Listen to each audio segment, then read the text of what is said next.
વરસાદના કારણે અમારા સિવિલ સોસાયટીની અંદર પાણી ભરાઈ ગયું છે. છોકરાઓને સ્કૂલમાં જવાની તકલીફ પડે છે. અંદર રસ્તાઓ નથી, ગટરો નથી, સામે સ્કૂલ છે. સ્કૂલમાં પણ પાણી ભરાઈ રહ્યું છે. કોઈ નગરપાલિકા આવતા નથી, જોતા નથી. અને કોઈ અમે આ પાણી ભરાઈ ગયા એના માટે વિરોધ કર્યો તો પોલીસવાળા આવીને અમને લોકોને દૂર હટાયા. અમને ધાકધમકીઓ આપે છે કે તમે જતા રહો, તમારે અહીંયા વિરોધ નહીં કરવાનો.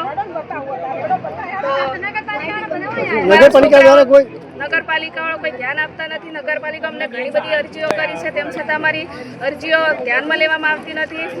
અને ઉપરથી અમને લોકો કરી દઈશું એવી કરીને સલાહ આપીને જતા રહે છે. પણ હાલ નગરપાલિકામાં પ્રમુખની આજ મુલાકાત લીધી આપણા વિસ્તારની, તેમજ તમારે શું જવાબ આપ્યો તમને?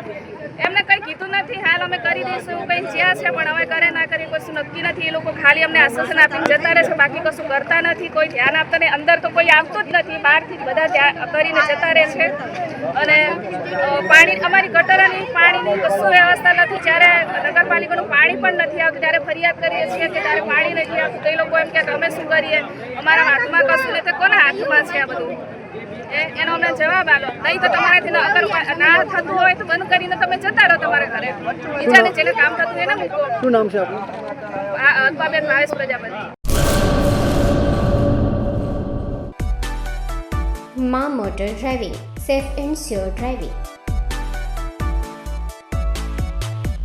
ડ્રાઇવિંગ એ શોખ સાથે આપની મોટી જવાબદારી પણ છે. અમારા ઇન્સ્ટ્રક્ટર દ્વારા સચોટ અને સરળ માર્ગદર્શન. આપની રોજની તાલીમની માહિતી મેળવીને શું અધુરાશ છે એના ઉપર પૂરું ફોકસ કરાય છે.